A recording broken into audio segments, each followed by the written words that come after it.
A courtroom explodes in tension when a group of officers drags a calm black woman from the premises, assuming she's an intruder. The arrogance in the room is loud, until her final line stuns everyone.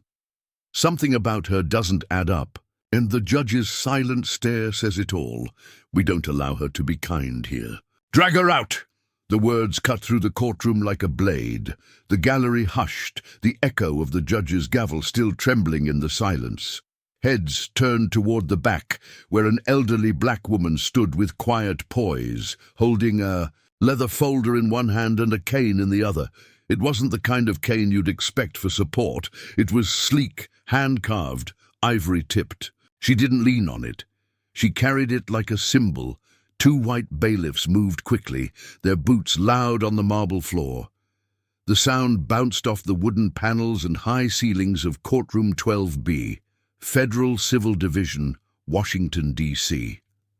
The moment they reached her, the taller officer yanked her by the arm. Her folder hit the ground, papers spilling like a silent scream. The other officer seized her cane and snapped it in half without hesitation. "Who the hell let her in?" The younger officer barked. "You're trespassing, lady. Out." The room watched in uncomfortable stillness.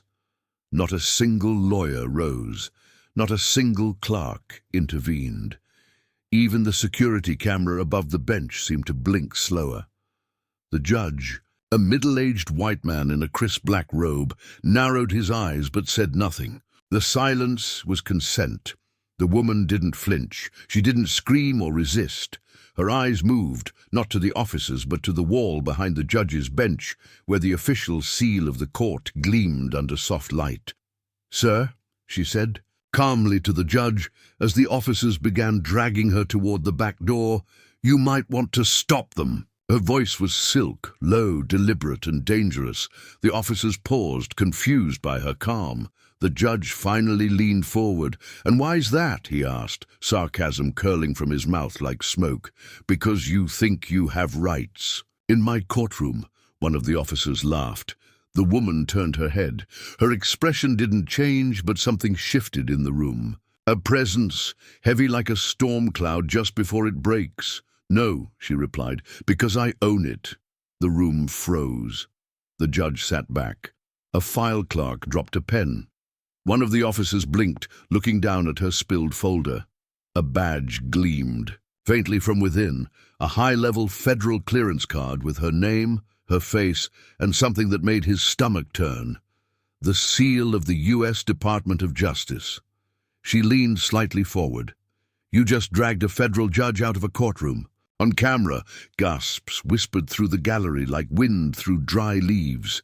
The younger officer let go of her arm as if it burned. The older one looked at the broken cane in his hand, like it had turned into a gun. But it was the judge's face that said everything. His mouth parted slightly, breath caught mid-denial. The woman bent down, collected her papers one by one, and straightened them. She picked up the broken halves of her cane and tucked them under her arm. Then, as she stepped back toward the bench, her eyes locked with his. "I'll see you in your chambers," she said, "with internal affairs." And with that she walked out. Silence can be deafening, especially in a courtroom built on intimidation. Courtroom 12B sat still like a photograph, frozen mid-drama. The murmurs had quieted. The judge hadn't spoken. The bailiffs remained by the door, their hands twitching, unsure whether to stay, salute, or run. One of them had bent to pick up a sheet that had fluttered out of the woman's folder. And what he saw made him go still. Name, Hondra Camilla J. Rowan. Position, Federal Judge, DOJ Oversight Division, clearance level, Theta Black Security, stamp, active. The younger officer, Officer Mills, snatched the document from his partner's hand, scanning. It again, like his eyes had lied to him the first time. "No way," he whispered. "No frickin' way." His partner, Officer Kerr, looked paler than the marble under their boots. "We dragged a judge?" "Not just a judge," Mills murmured. "A federal judge, from oversight." The word oversight hit harder than anything else. Everyone in the department knew what that meant. Judges like her weren't just black-robed bench warmers. They were sent to watch, to expose, to tear down corrupt legal systems from the inside out. That explained everything. The way she stood without flinching, the folder, the cane, and the eyes. God, the eyes. Mills turned to the judge, expecting a reaction. Maybe fury, maybe denial. But what he saw instead was something deeper. Fear.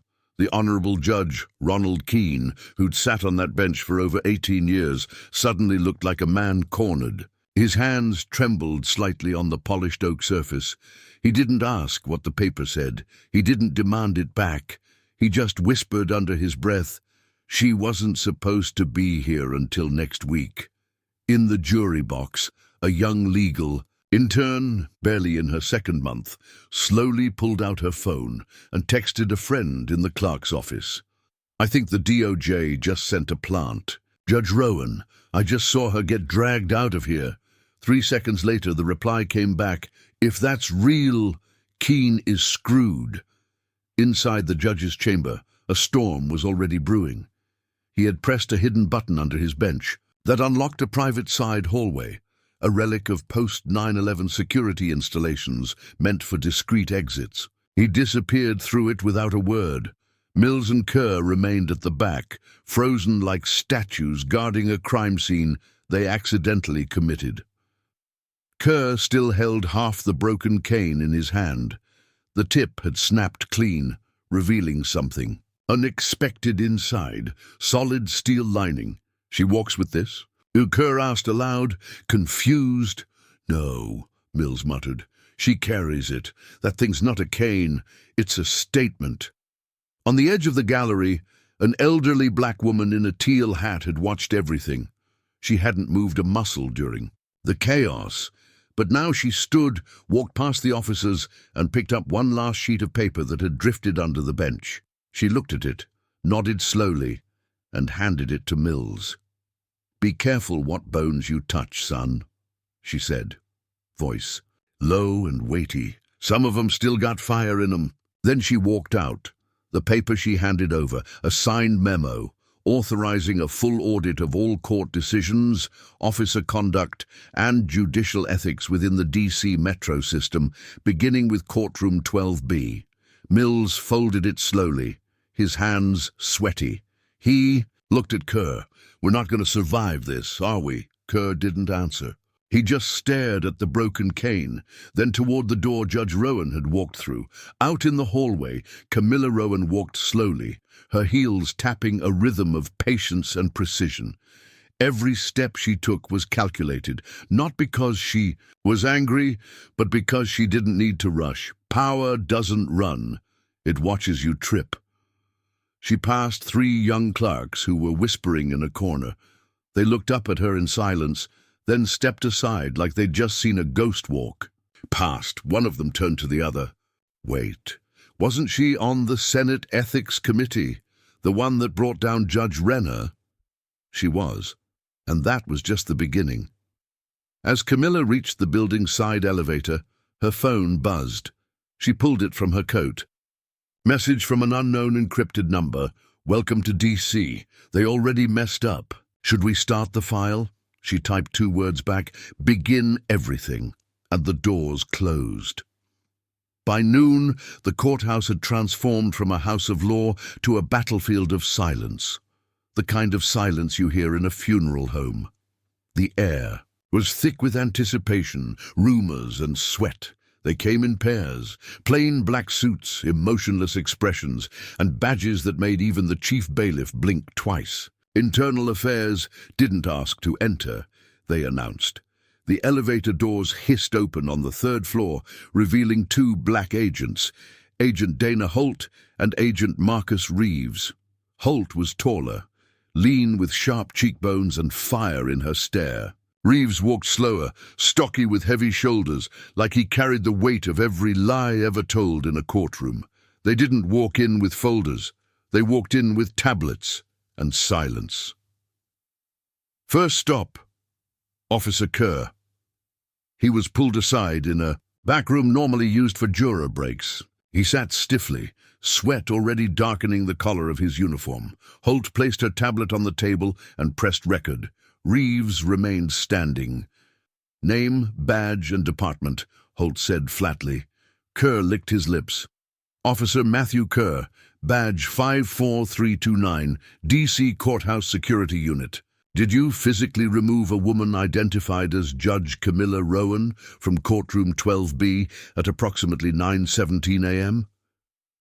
Kerr hesitated. She wasn't identified as a judge at the time. She didn't announce herself."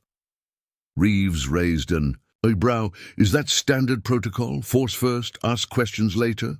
Kerr looked down. I followed Officer Mills's lead. He told me to."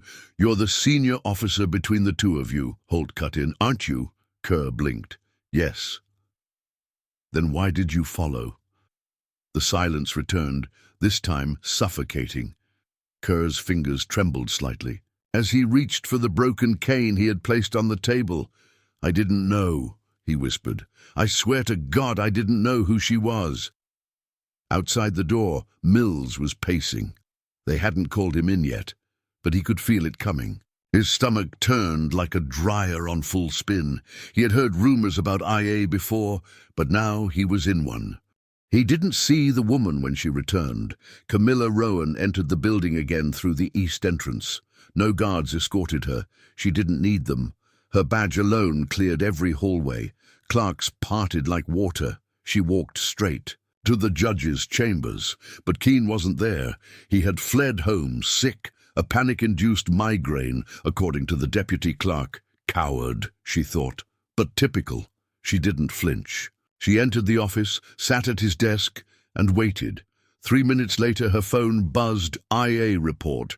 Preliminary review underway. Statements being taken. ETA for full audit team 2 hours. Confirmed. Video evidence of cane destruction forced. Removal and verbal threats recovered. She smiled faintly. Justice doesn't always roar. Sometimes it just sits until the walls come down. Back in the break room, Kerr's interview had ended. He exited with the dazed look of a man who'd just seen a future dissolve. Mills was next. They didn't say a word as he entered. Reeves gestured to the chair. Mills sat slowly, his legs heavier than concrete. "Officer Mills," Holt said, tapping her screen. "Let's begin with your decision to issue a removal order. Why her?" Mills took a long breath. "She didn't match. The case files, she wasn't on the schedule. No ID badge, she just stood there." "Was she being disruptive?" Reeves asked. "No," Mills admitted, "but it didn't feel right. We've had people sneak in before. Activists, reporters." Holt's eyes narrowed. "So your instinct was to tear up her papers and break her cane?" Mills hesitated. "It wasn't my idea to break the cane." "But you didn't stop it," Holt said calmly. He shook his head, defeated. "She looked at me like she knew something, like she was testing us." "She was," Holt said. "You failed." The words landed like a gavel, sharp, final. Meanwhile, outside the room, chatter spread through the courthouse, whispers, phones buzzing. The cleaning lady who had worked there for 12 years told the mail clerk it was the biggest thing since that judge got caught snorting coke in chambers. But for Officer Kerr and Mills, the outside world had faded. They weren't officers anymore, they were suspects. Down the hallway, Camilla stood now in front of a large glass board covered with courtroom assignments. She stared at it like a general, surveying a battlefield. Next to her stood another woman, short, older, with a silver bob cut and blue suit. Deputy U.S. Attorney Linda Price. "You picked the perfect time," Linda said. Camilla gave a slight nod. "They always reveal themselves early." "What's the plan now?" Camilla smiled faintly. "We let them finish what they started. Then we expose all of them." Back in the holding room, Mills leaned forward, voice barely a whisper. "Am I going to lose my badge?" Holt leaned closer. "That depends," she said. "Do you want to save your badge or your soul?" He looked confused. "Because from here," she continued, "you only get to keep one." Word spreads fast in a federal courthouse. But what was spreading now wasn't gossip, it was fear. Not just fear of exposure, but of a particular name, Judge Camilla J. Rowan. Some clerks whispered it like a warning. Some said it with awe. Others didn't dare say it at all. At 1:37 p.m., the law library on the second floor buzzed with quiet chaos. A junior prosecutor named Elena Cortez, who had only graduated 2 years ago, tapped through her tablet furiously. She'd pulled up every reference she could find on Rowan, hoping to understand who had just walked through their halls like she owned the place. Because apparently she did. See SPAN transcripts, DOJ oversight rulings, Senate testimonies, ethics hearings, and one. Line caught Elena's breath mid-scroll. Judge Camilla Rowan led the National Judicial Conduct Reform Commission for 8 years, personally training over 300 federal judges on ethics, racial bias mitigation, and courtroom conduct. Her mouth went dry.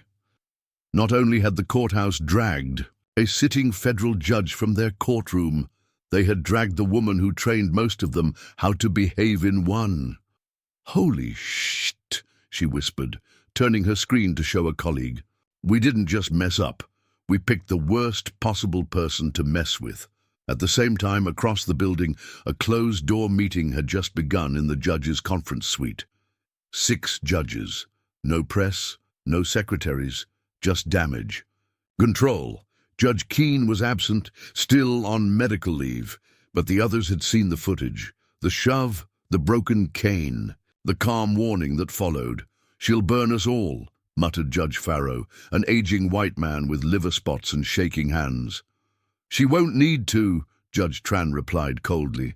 "We lit the fire ourselves." There was no disagreement. Every judge in that room had seen what Camilla Rowan did to Judge Renner 3 years ago, exposing financial corruption, witness tampering, and biased sentencing trends over a decade. Renner was now teaching law at a third-rate college in rural Kansas. "She's not here by chance," said Judge Simmons, the youngest in the room, a black woman who'd admired Rowan for years. "She was sent." "By who?" someone asked. "Does it matter?" Simmons replied. "This place has needed cleaning for decades." Meanwhile, downstairs in a quiet break room, Camilla herself was seated across from Linda Price, the deputy U.S. attorney. Between them sat a thin laptop. On its screen, real-time, access to over 75 internal courthouse documents, personnel files, surveillance logs, judicial correspondence. 3 judges were flagged in the last audit for bias complaints that disappeared from the docket, Linda said, tapping a file. Camilla scrolled. Keene, Farrow, Daniels, all white men, all with over 200 dismissals, involving black plaintiffs. "Systemic patterns," Linda added. Camilla didn't flinch. "No, predictable ones." She tapped a code into the terminal. A new file opened, one she had marked Confidential DC Cleanse Strategy. Operation Cleanse had been activated. 10 years of hidden data, 5 years of strategy, 3 days of execution. Today was day 1. Linda leaned forward. "You sure you want to do this publicly? I mean, no warnings, no quiet retirements?" Camilla looked up. Her eyes didn't blink. "They gave me no warning when they dragged me like trash. There was nothing to add." Back in the hallway, Officer Mills sat in a stairwell, head in hands. His entire body buzzed with the dread of waiting. He had made a decision, one he couldn't undo. He had called his union, he'd called a lawyer, he even tried to call his mother. But none of those calls changed the fact that his name was now forever in the files of a federal oversight investigation. Worse, his name was in her file. Then came a sound, not loud, not threatening, just the steady clack of heels echoing on marble.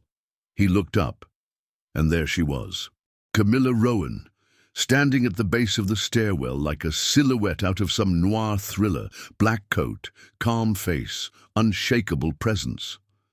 "Officer Mills," she said softly. He froze. She stepped closer. "You didn't break my cane," she said. "But you let it happen." He looked down, ashamed. "I didn't know who you were." Her voice stayed even, but you knew it was wrong. "You didn't need to know my name for that." He nodded slowly, words failing. She turned slightly, started to walk past, then paused. "Are you ready to do something right now?" Mills looked up, confused. "What do you mean?" She handed him a small card. It wasn't a business card. It had a code, a DOJ clearance code. "One use only. Use that. Log in, you'll see everything." Then she was gone. Later that night, Mills did. He used the code from his apartment. What he saw wasn't just misconduct. It was a map. Dozens of courthouses, thousands of sealed complaints, racial bias algorithms, illegally dropped charges, evidence lost. The rot wasn't small. It was nationwide, and Judge Camilla J. Rowan had just declared war. By the time the sun dipped low behind the Washington skyline, the courthouse's mood had shifted from confusion to quiet terror. Not the kind triggered by sirens or gunshots, but the slow, creeping dread that comes from realizing the monster wasn't outside your door. It was already inside, and it had been watching you for months. Inside a dimly lit office on the 5th floor, Officer Mills sat alone in front of a monitor. The DOJ clearance code Judge Rowan gave him had unlocked a hidden dashboard, one he didn't even know existed. The screen glowed with icons he couldn't decipher at first, but then the names appeared. Case file, DC Justice Oversight Phase 3. Assigned lead Rowan, Camilla J. Target Department. Courthouse 12B plus DC Metro Law Enforcement. Duration, 9 months. Status, active surveillance, data gathering, whistleblower, collaboration. Mills leaned back, breath caught in his throat. 9 months. She'd been watching this courthouse for nearly a year, monitoring behavior, filing internal reports, documenting patterns. They didn't drag a random judge. They dragged the architect of the investigation itself. Scroll after scroll, Mills uncovered redacted memos marked for internal review only. They weren't just about officers. Judges were on them, clerks, bailiffs, prosecutors, even past complaints filed by anonymous sources, suddenly unsealed. One whistleblower had written 6 months earlier, "I fear the bias here is institutional. Every time a black plaintiff appears, there's immediate doubt. If it's a white one, there's deference. If this gets buried, I'll resign." That document had been digitally signed by Judge C.J. Rowan, confirming it had been received, logged and flagged. Mills scrolled faster, now hands shaking. The list was long, too long. Some officers had minor complaints, others had files thicker than law books. The worst part, his own name was listed. He clicked on it. Incident, use of force on civilian, date 10/14, status unresolved, video, flagged final entry. Subject complicit in pattern of deference-based policing, referred for live audit. That last line hit like a punch. Camilla Rowan hadn't come here to investigate. She had come to confirm. Downstairs, 2 junior clerks were whispering furiously in the break room. "You know what I heard?" one said. "She used to prosecute judges. In New York, like strip their robes off kind of prosecution. Damn, no wonder Keene called out sick. Sick, he's halfway to Bermuda. I heard he got a private flight out this morning." "You're kidding." "Nope." Resignation letter hit email at 4:02 p.m. The shock was spreading like a virus. In the judge's chambers, a single folder now sat in the center of the desk. On its tab, Phase 4, full courtroom, unsealing. Linda Price stood next to Camilla, flipping pages. "You know this could go nuclear," Linda said quietly.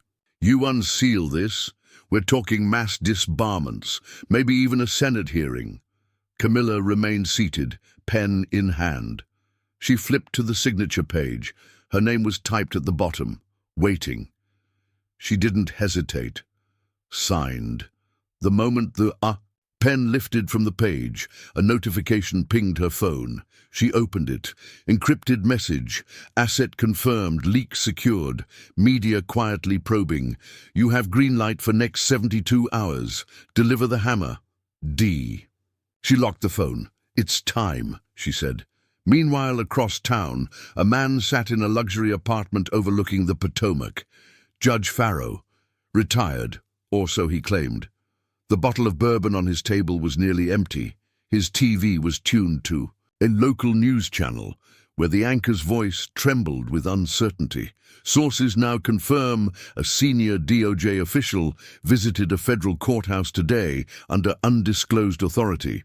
Internal Affairs is investigating reports of racial misconduct and possible judicial bias. More updates at 11. Farrow crushed his glass in his palm. Blood beaded from his fingers. This is her doing, he muttered. That woman's going to take us all down. And he wasn't wrong, because at that very moment Camilla Rowan was walking through a hallway lined with portraits of judges, each framed in gold, each name etched into history. She stopped at one frame, Judge Keene. She looked at it for a long moment, then pulled a small strip of black tape from her coat and placed it across his name. Muffled footsteps approached. A young black intern, Elena, stood nervously behind her. Judge Rowan, Camilla turned. I just wanted to say, I saw what happened this morning, and I've read your work. You're why I applied to law school. You made me believe we could change it from the inside. Camilla's eyes softened for the first time all day. We can, she said, but only if we're willing to burn what's rotting. Elena nodded, teary-eyed. Whatever you need from me, I'm in. Camilla handed her a flash drive. Then start with this, she said. Send it to every black law student in this city and every news outlet with a spine. What's on it? Proof, Camilla replied, of everything. Room 7C was a ghost, not in the haunted sense, but in the way that it didn't officially exist. You wouldn't find its schedule online. No docket would show it booked. No staff member would admit using it. Yet somehow it had seen more plea, deals, quiet settlements, and backroom legal gymnastics than any other room in the entire DC judiciary.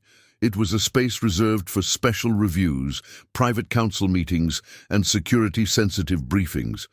A black hole where accountability vanished. Until now, Camilla Rowan stood outside the thick wooden door, hand resting lightly on the doorknob. No badge swipe, no cameras above, just silence.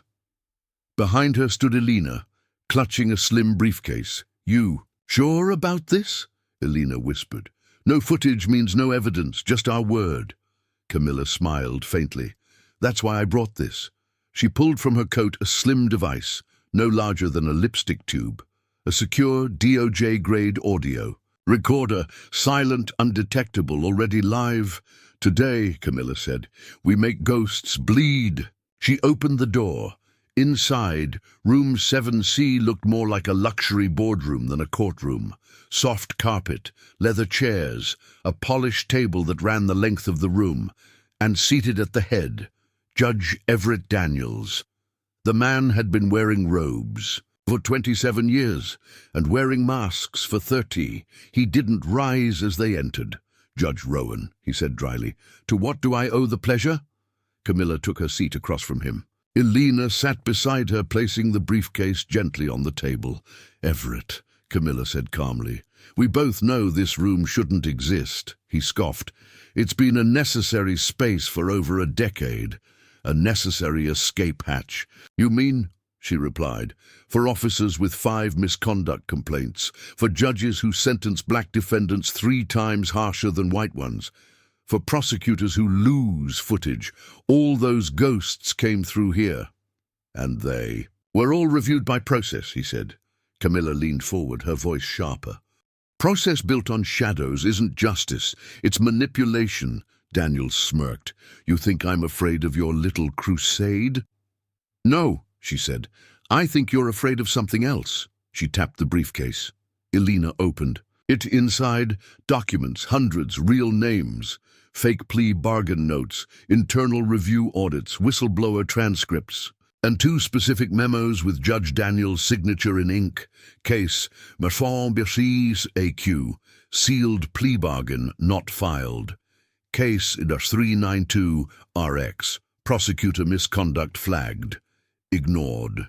Daniels' face didn't twitch, but his hands went still. Camilla pulled out one paper and slid it across the table. This one says, "You allowed a detective to testify, knowing he was under suspension. You waived the defense objection, then buried the complaint."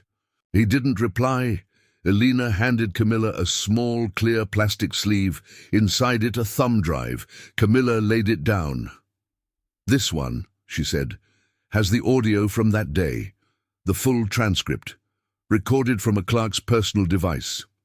A voice saying, 'Let it slide, nobody cares if the perp's poor.'" Daniels finally blinked, his face flushed. "You wouldn't dare make that public," he hissed. Camilla tilted her head. "I wouldn't have to. That intern sitting across from you, she already sent a copy to the DOJ server and 4 media outlets. The version you're looking at is just for your collection." Daniels stood abruptly. "This is blackmail." "No," Camilla said, standing. 2. "This is a reckoning, and you've had 27 years to clean your hands." He turned toward the wall, then froze. Elena had already closed the door. The handle clicked softly. She remained seated, eyes locked on him. "You can walk out of here," Camilla said, "but know this. When you do, the entire DC legal community will know who you are and who protected you." Daniels's shoulders slumped. "I gave this system everything." "You gave it your name," Camilla replied, "but not your integrity." She stepped forward. "You have 2 options. Step down quietly, or let me take your legacy apart, line by line, verdict by verdict." Daniels looked down. The sound of a man swallowing what pride he had left filled the room. "I'll resign," he muttered. "You'll also issue a statement," Camilla added, handing him a sheet. It was already written. He took it without protest. Back in the hallway, Camilla and Elena walked in silence. "That was intense," Elena whispered. Camilla exhaled. 1 down, 7 to go. By the time they returned to her temporary office, her phone buzzed. A text from Internal Affairs. Judge Daniels submitted. Resignation. Statement received. Anonymous tip confirms room 7C existence. We're opening formal inquiry. Camilla smiled. Ghosts don't do well in daylight. Meanwhile, across the city, another figure watched from a private hotel suite. Judge Farrow. He had watched the news all day. 3 resignations, 2 investigations, rumors of a mass DOJ sweep, and now whispers of room 7C. He poured another drink with shaking hands. "She's not stopping," he said to no one. "She won't," a voice replied from behind him. He spun around, but saw no one. Just his own reflection in the window. Shattered. Alone. Back in the courthouse, Camilla sat at her desk and opened her next file. At the top, Judge Farrow. She didn't smile this time, because ghosts weren't the only thing she was hunting now. She was coming for the empire behind them they used to call him the Wall. Judge Howard Farrow had presided over high-profile cases for over 3 decades. Civil rights lawsuits, wrongful convictions, public protests. He handled them all with the same cold precision. The media loved him. Local politicians feared him. Law schools studied his judgments. But those in the system knew something else. Farrow didn't protect justice. He protected power. Every suppressed case, every missing file, every courtroom hush order that favored a white cop over a black victim. Farrow was at the center, and now he was next. Camilla stood before a board pinned with timelines, names, and arrows, an entire wall mapped out like a war room. At the center, Farrow. Linda entered, holding a slim red folder. "This just came in from DOJ New York, sealed file. You're gonna want to sit." Camilla didn't sit. She opened the folder. Her eyes didn't blink once as she read, Case F11279, Green versus Metropolitan Police Judge, H. Farrow, date 2004. Summary, black 16-year-old Marcus Green beaten during arrest, filed civil suit. Outcome, case thrown out. Due to inconsistent memory. Filed under, sealed, suppressed testimony, no retrial permitted. Below it was a transcript victim statement, never read in court. I begged them to stop. He watched, then said, "Boys like you don't deserve courts. You deserve cages."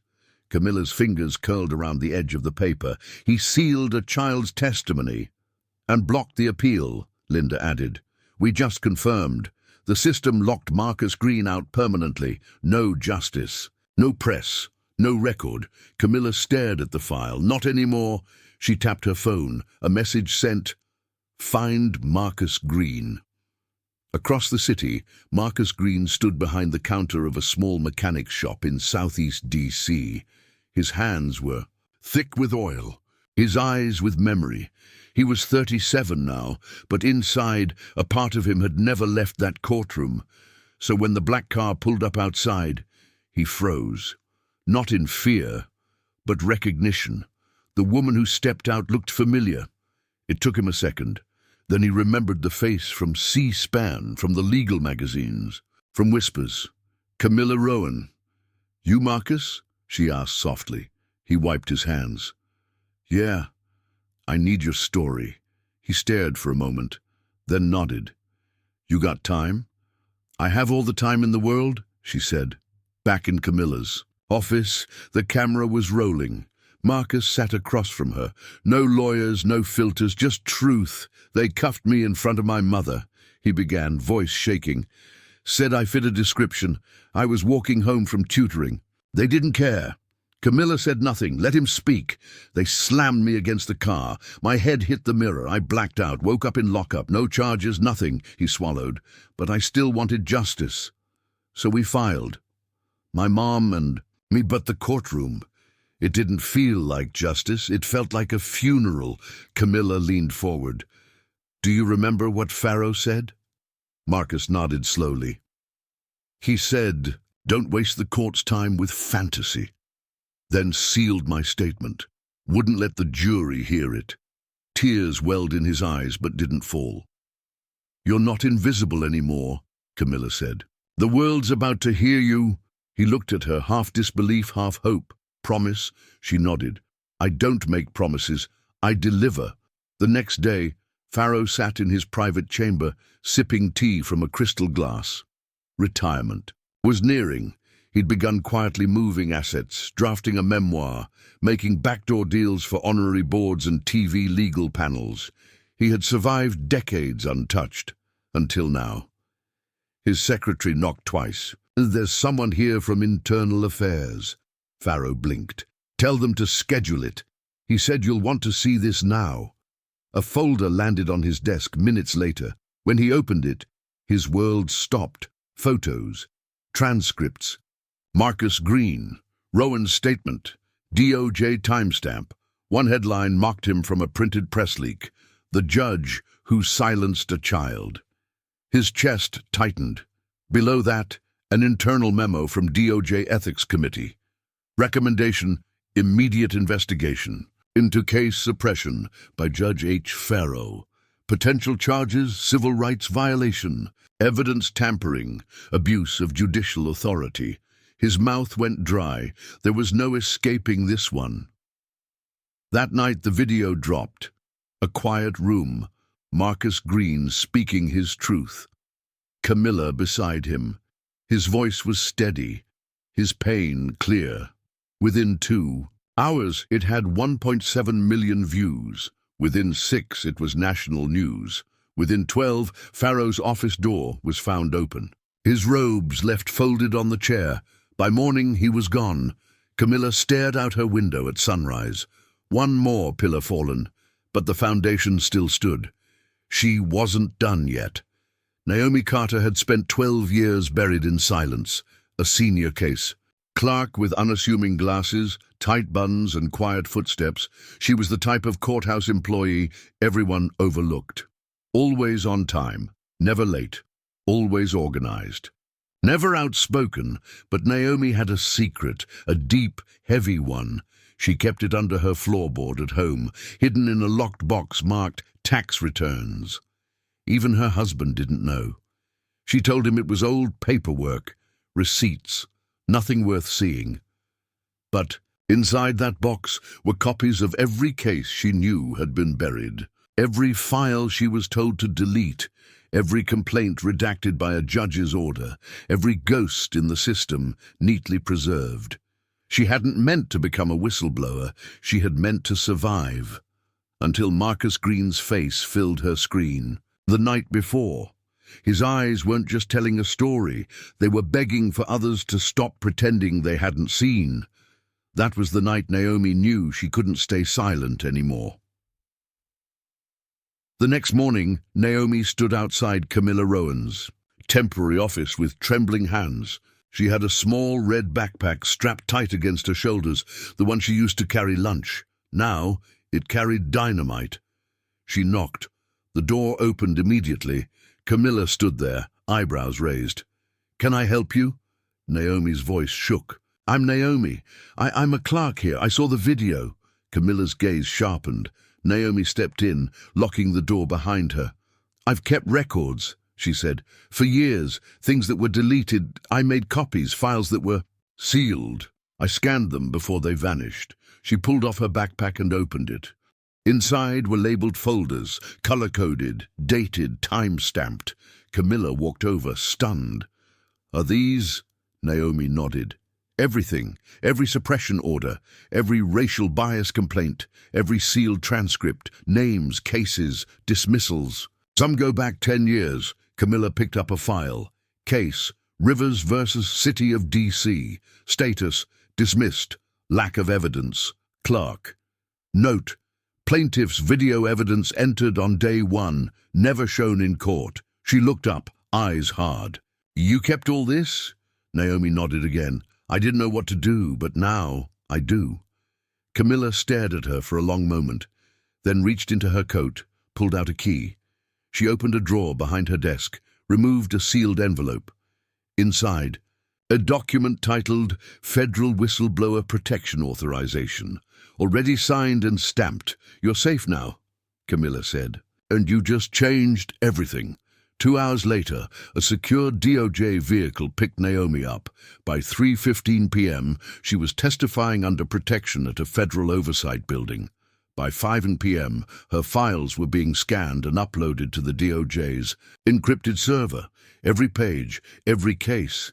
And by 7:42 p.m., Camilla stood in front of a projection screen the size of a billboard, rows and rows of case titles glowing under the heading, Undisclosed Suppressed Racial Bias Cases, Courthouse. 12B beside her, Linda Price whistled low.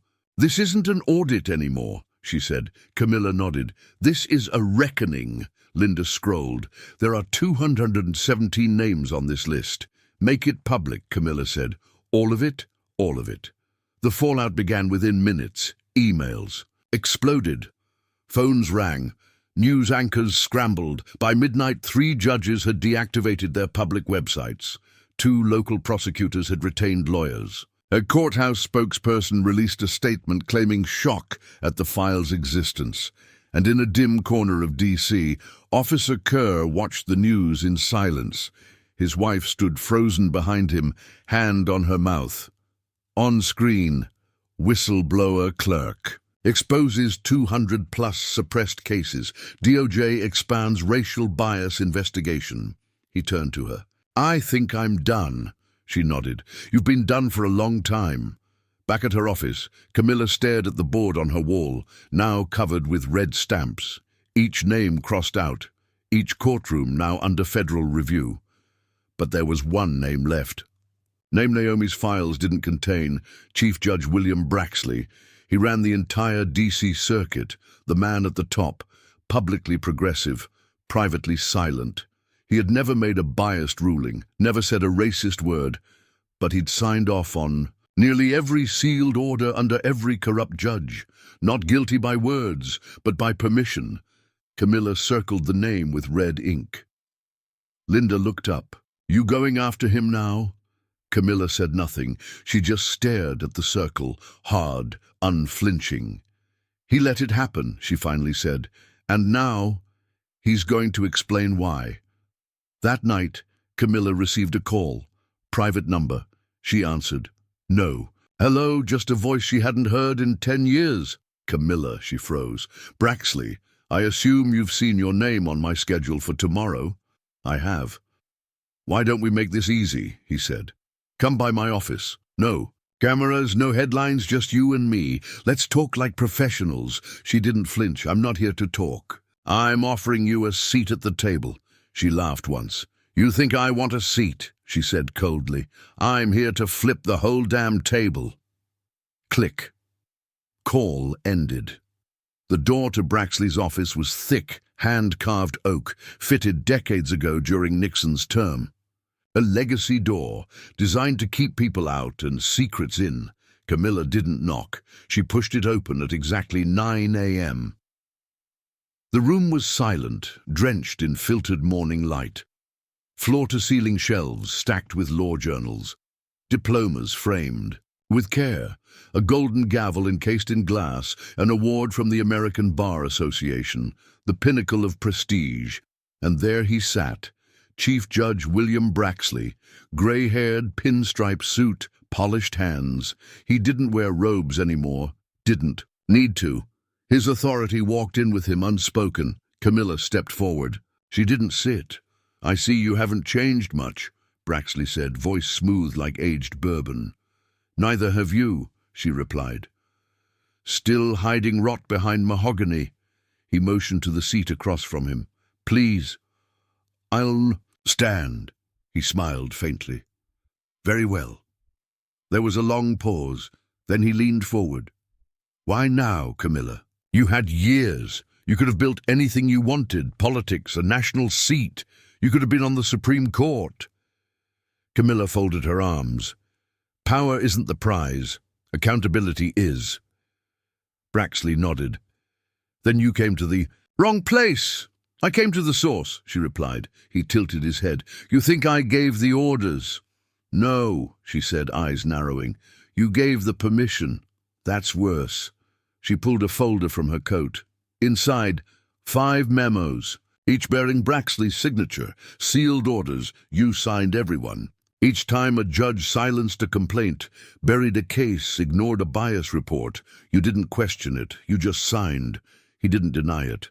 Instead, he leaned back, fingers steepled. This system wasn't built for revolution, he said. It was built for balance, for order. No, Camilla said, stepping closer. It was built for the comfort of the powerful. And now it's choking on its own silence. He sighed. You've made enemies, you know that.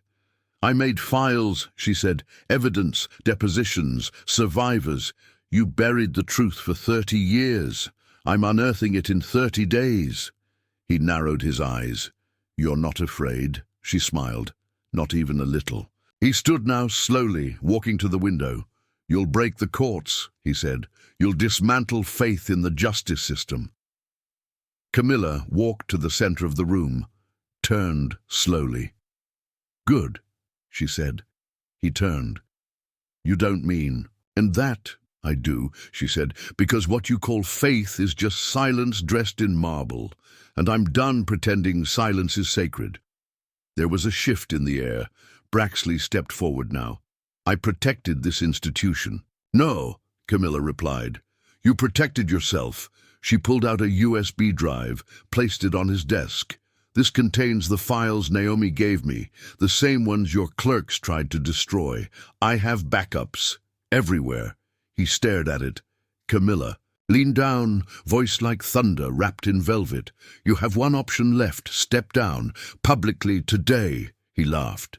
You think I'll fold like Daniels? She stepped even closer. No, I think you'll fall harder. Because you've been standing longer. For a moment, he said nothing.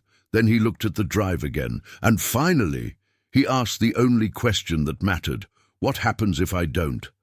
Camilla's answer was ice cold. Then history will remember you not as a judge, but as the last man standing in a house built on broken voices. She turned and walked out. No goodbye, no threat, just gravity. By noon, the courthouse was buzzing again. Someone had leaked the meeting. News vans began lining up across the street. DOJ representatives arrived with sealed packets. Phones inside the building buzzed non-stop. At 1:23 p.m., the court's internal announcement system made a sound nobody had heard in years. Attention, all courthouse personnel, please report to Conference Hall 1 for a special announcement from Chief Judge Braxley. Inside the hall, staff gathered like spectators at a funeral they didn't know they were invited to. Camilla stood at the back. Braxley stepped to the podium, slow but composed. He didn't speak from notes. "I've served this system for 42 years, he began, and for many of those years I believed I was doing what was right." The room was silent. "But silence," he continued, "is not justice, and it is not protection. It is complicity." Whispers sparked. "I failed to question. I failed to act. And that failure has caused real harm." He looked up, locking eyes with Camilla. "And so, effective immediately, I resign from my post as Chief Judge of the D.C. Circuit." Gasps, shouts. A few hands clapped. Others froze. "I will cooperate fully with all ongoing investigations," he said, "and I will spend whatever time I have left ensuring that what was hidden never is again." He stepped down, and the room broke open. Outside, microphones swarmed. Camilla didn't speak. She didn't need to, because the city had just watched the highest judge fall, and they knew exactly who pushed. The courthouse had never seen anything like it. The doors were open, literally. From 9 a.m. to 9 p.m., anyone who had ever filed a complaint, lost a case, or been silenced by the system could walk through and speak their truth. On the record, in public, under the protection of the DOJ. It was no longer Courtroom 12B. Camilla renamed it The Truth Room. The name wasn't symbolic, it was literal. 2 cameras, 1 transcript monitor, 1 microphone, and a sign that read, "This time they will hear you." The line stretched outside the building. It started with a mother. Her son was arrested during a routine traffic stop and slipped while in custody. The case was sealed. She was never allowed to speak. Until now. Her voice cracked as she read the last letter her son wrote. She ended with 5 words. "He deserved to grow old." Camilla sat beside the mic. No questions, no interruptions, just witness. Next came a young man, wrongfully convicted at 17. He'd spent 11 years in prison before DNA cleared him. Judge Farrow had overseen his case. "He looked at me like I was already gone," the man said. "Now I want him to hear this. I'm still here." Applause rippled from the back. Then came an older black woman with a cane, not Camilla's, but identical in style. She tapped it on the floor as she stood before the mic. "I watched this system crush my husband, my brother, and my son," she said. "I kept thinking it would spare my grandson." A pause. It didn't. Camilla didn't move, just listened. So did the world, because now news cameras were streaming live. The hashtag #TruthRoomDC trended worldwide. One tweet read, "This isn't just a courtroom, it's what justice should have looked like all along." Another, "Watching black elders speak their truth to the same halls that erased them. I'm crying at work." By 2 p.m., over 200,000 people were watching live. By 5 p.m., it was over 1 million. A pastor entered next. In 2012, he had filed a discrimination case against a city housing board. The judge dismissed it, citing unprovable bias. But Naomi's files proved that complaint had supporting evidence, emails, testimonies, even a city official ready to talk. All of it buried. The pastor now had a full copy. He held it up. "I knew I wasn't crazy," he said. "They tried to make me think I was, but the truth doesn't disappear. It just waits.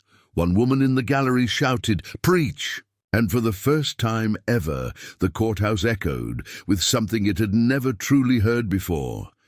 Truth, out loud, without fear. Camilla took no credit, no spotlight. She simply sat. Sometimes stood beside the speaker. Other times she brought tissues, a glass of water, a comforting hand. It wasn't about her. It never had been. At 6:30 p.m., a girl no older than 14 stepped up to the mic with her aunt. Her voice was barely above a whisper. "They arrested my dad in front of my school. He wasn't guilty." Camilla moved closer. "They said he ran from police, but I was there. He didn't run. He reached for his ID." She paused, bit her lip, and he never came back. There was silence. Then Camilla took the mic. Just once. "What's your name?" "Amira." "Amira," Camilla said gently. "Your voice just rewrote the record." Amira smiled faintly, a kind of smile the system had tried to erase from her. Vase. Behind the scenes, Linda and the DOJ tech team were cataloging every statement. Each one was digitally time-stamped, backed by audio and visual, and paired with existing files from Naomi's archive.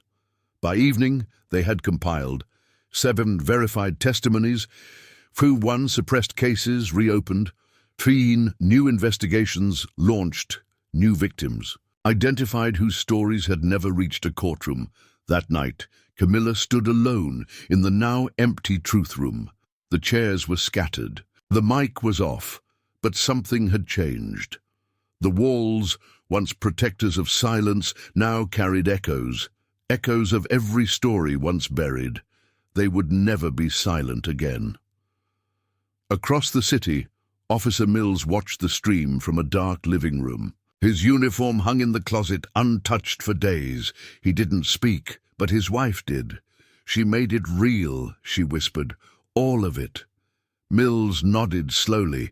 He didn't know what his future looked like, but he knew it would never include silence. Again, later that night, Marcus Green called Camilla. "I watched all of it," he said, "every single person. I never thought I'd live to see this." "You did," Camilla replied. "Because of you."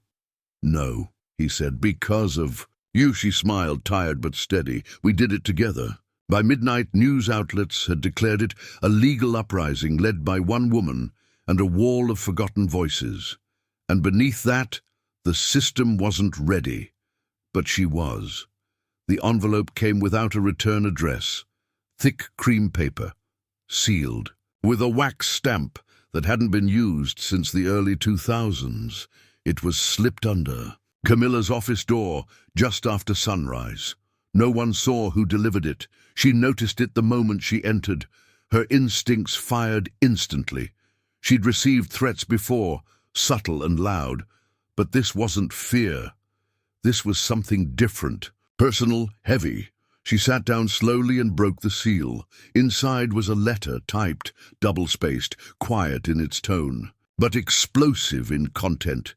"Judge Rowan, I wanted to speak out once. I gathered files, witnesses, names, but they buried me before I could surface. They took my title, my pension. They took my name, but I never stopped watching, and I never deleted the list." Attached is what they never wanted seen. Not just the judges, the enablers, the coordinators, the financial sign-offs, the people who helped silence victims. "You've burned down the house. Now I'm handing you the blueprint. Don't let them build it again." A witness, you woke up Camilla's breath caught. There was a flash drive taped to the bottom corner. She peeled it off carefully and inserted it into her encrypted laptop. It opened to a folder titled Deep Permission List, Authorized Silence. There were 142 names, judges, city budget officers, union leaders, media liaisons, even psychologists who'd signed off on inconclusive trauma assessments. Each name was paired with a case ID, each case marked either buried, dismissed, or settled under seal. Camilla scrolled in silence, and then she saw it. Her own former mentor, Judge Landon Rusk. He had trained her, sponsored her entry into federal law, and yet There he was. Name 074, signed off on 13 sealed racial bias complaints. Sat on the same ethics panel that blocked her own first whistleblower request in 2011. Camilla didn't blink, didn't flinch, didn't cry. She just opened her email client, typed a message. To DOJ Oversight Distribution List. Subject, Final Release. For immediate public disclosure attachment, deep permission list, zip message, body. This is the rest of it. No more shadows, no more handshakes. Burn the roots. She hit send. There was no going back now. News outlets received it within minutes. So did congressional investigators. Within 1 hour, the list trended under a new hashtag. The 142, some names were expected, others were shocking. A federal judge rumored for years, but never proven. A media strategist who leaked false stories to discredit victims. A court-appointed psychiatrist who invalidated testimony of 12 black teens. Screenshots flooded the internet. Commentary exploded. This goes deeper than justice. This was design. How many careers were built on buried pain? Camilla just handed America the ledger. One anchor on national television broke down crying live. I covered these. Trials, she said, and now I see what I missed, what I enabled. The floodgates were gone. There were no more rumors, no more closed-door meetings. The entire system was exposed, root to stem. Camilla sat in her office, the screen glowing faintly in front of her. She didn't feel triumph. She felt stillness. This wasn't the end. It wasn't victory. It was something heavier. Truth in its rawest form doesn't bring comfort. It brings clarity and sometimes grief. Her phone buzzed. A call from Linda. You did it, Linda said. No hello? No, Camilla replied. We did. Congress wants you to testify. I expected that. They're calling it the largest civilian justice breach in modern legal history. Camilla closed her eyes. Then let history know the silence was louder. Across the city, a former clerk sat at his kitchen table, shaking hands covering his face. His name was on the list. He'd redacted reports. He'd stamped orders. His daughter sat beside him. She was 15. She had watched the entire truth room stream. Daddy, she said quietly, did you really do those things? He couldn't speak. She stood and walked away, and that silence, it was justice too. At midnight, Camilla returned to the truth room. No crowds this time, just her and the microphone. She pressed record. This isn't closure, she said. This is consequence. She paused. We built a justice system that served power, then pretended to be surprised when the powerless screamed into empty walls. Another pause. Well, now the walls have ears. She ended the recording. Typed a caption, final entry for every name they buried, and uploaded it. By sunrise, over 18 million people had seen the list. The country was no longer asking if. It was asking, what now? And Camilla, she was already writing her final statement, not for herself, for the ones still waiting to be heard. The Capitol Rotunda echoed with the soft scuff of polished shoes. Journalists whispered behind velvet ropes. Every major network had gone live. Over 40 senators sat in silence behind long wooden benches, but the room wasn't waiting for a politician. It was waiting for her. Camilla J. Rowan stepped forward with slow, deliberate steps. No makeup, no jewelry, just a black suit and a folder. In her hands, the hearing was titled Oversight Review on Systemic Legal Suppression and Judicial Bias, but the public knew it as the Camilla hearing. She approached the microphone. The chairwoman cleared her throat. Judge Rowan, thank you for appearing today. Please proceed with your opening statement. Camilla opened her folder. She didn't read. She looked up and spoke. When I first entered a courtroom, I thought the law was neutral, objective, clean. I believed it was a place where truth won, no matter how long it took. She paused. I was wrong. She glanced around the room. Some senators shifted uncomfortably. Some folded their arms. A few leaned in. I've watched children be silenced, mothers ignored, truth twisted. I've watched men in robes bury stories because the voices telling them were black or poor or loud or scared. She pulled out a page and laid it flat on the desk. This is Marcus Green's sealed testimony. It was never read in court, not once. But today I'm reading it here. Gasps murmured across the room. She began to read. Each word was like a hammer, a name, a bruise, a moment of injustice. He begged for the court to see him, she said, and the court looked away. When she finished, she didn't cry. She folded the page neatly. He's not the only one, she said. There are hundreds, thousands, people whose cases were dismissed before they spoke, whose truths were deemed inconvenient to record. One senator asked, "Do you believe the system is broken?" Camilla looked at her. "No," she said. "I believe it was designed this way." That sentence echoed like a crack in the foundation. I'm not here to fix what's broken. I'm here to burn what was built on silence and help build something that listens. The room went quiet again. Then another question. What do you recommend as the first step forward? Camilla smiled faintly. Start with this. Believe the ones you've spent years ignoring. Outside, a massive screen displayed the testimony live. People filled the lawn. Some stood with signs. We hear you now. Rebuild justice. For every buried name, Marcus Green stood among them. So did Naomi. So did Elena, now a law school student. So did Officer Mills, no longer in uniform, holding the hand of his daughter. Inside, Camilla reached her conclusion. This isn't about me, she said. This is about the room they tried to silence. The courtroom, the boardroom, the bedroom, the backseat of a squad car, the foster home, the waiting room, the sidewalk. She stepped away from the mic. But now that room has a voice. She tapped the desk twice, then turned and walked away. No applause, just silence. But this time it wasn't empty, it was sacred. A week later, a new federal mandate was signed into law, the Rowan Act. It required mandatory bias review of all judicial rulings, a national registry for sealed racial complaints, federal protection for whistleblower court staff, a permanent DOJ-funded program, the Truth Room Initiative, implemented in every federal courthouse. Camilla didn't attend the signing.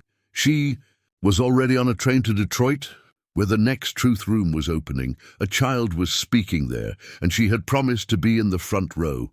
That night, she sat alone at a small diner. A man approached, mid-50s, trembling slightly. "Are you her?" he asked. "Judge Rowan?" She nodded. He sat beside her quietly. "My brother's file was one of the ones you found," he said. "We never got to tell our side." She looked at him. "Do you want to tell it now?" He hesitated, then nodded. "For the next hour," he spoke.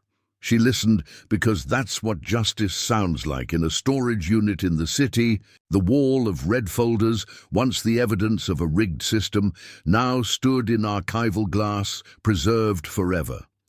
At the top of the exhibit, these were their stories. This was our silence. This is what changed. And in courtroom 12B, newly renovated and renamed the Room of Record, a golden plaque stood at the entrance. In memory of those silenced, in honor of those who spoke, this room listens now.